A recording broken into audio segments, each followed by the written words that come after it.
আজ বানালাম সাদা তিল আর কাজু বাদামের খাজা। দেখতে ছোট কিন্তু গুণ অনেক। তেমনই খাবার হলো এই সাদা তিল। সাদা তিলে একাধিক ভিটামিন ও খনিজ উপাদান আছে। সাদা তিলে রয়েছে ম্যাগনেসিয়াম, যা রক্তচাপ নিয়ন্ত্রণে রাখে। ডায়াবেটিস নিয়ন্ত্রণে রাখা থেকে শুরু করে ওজন কমানো, একাধিক গুণে ভরপুর সাদা তিল।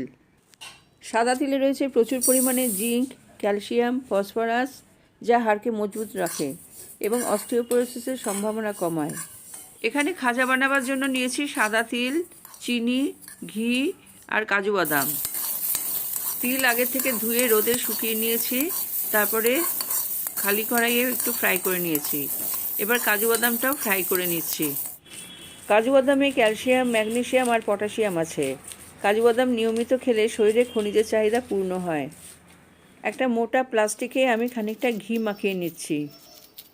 1 বাটি তিলের জন্য 1 বাটি চিনি নিয়েছি। এবার খালি কড়াইয়ে চিনিটা দিয়ে দিলাম আর অল্প একটু জল মিশালাম।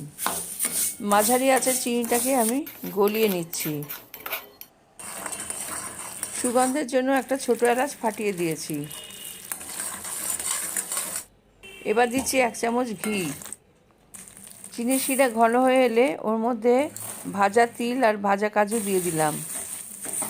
খুব ভালো করে আমি সমস্ত মিশিয়ে নিলাম। ভালো করে মেশানোর পর ঘি মাখানো প্লাস্টিকের উপর আমি দিয়ে দিচ্ছি।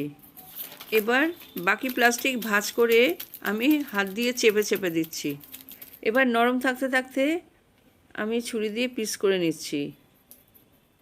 পিসগুলো সাবধানে তুলে নিয়েছি আর বেশ কিছুক্ষণ রাখার পর এগুলো বেশ শক্ত হয়ে গেছে। কতটা শক্ত হয়েছে সেটাই আওয়াজ থেকেই আপনারা বুঝতে পারবেন। কাজু বাদাম থাকার জন্য কাঁটাটা একটু এবড়ো খেবড়ো হয়েছে, সমানভাবে হয়নি। এই খাজা খেতে সত্যি দারুণ হয়েছে। তিল আর কাজু বাদামের মিশ্রণ একটা অপূর্ব স্বাদের সৃষ্টি করেছে। আপনাদের কেমন লাগলো এই রেসিপি অবশ্যই কমেন্ট করে জানান। আর পরবর্তী সময়ে ভালো ভালো এবং সহজ রেসিপির জন্য আমার চ্যানেলকে সাবস্ক্রাইব করুন, লাইক করুন এবং শেয়ার করুন।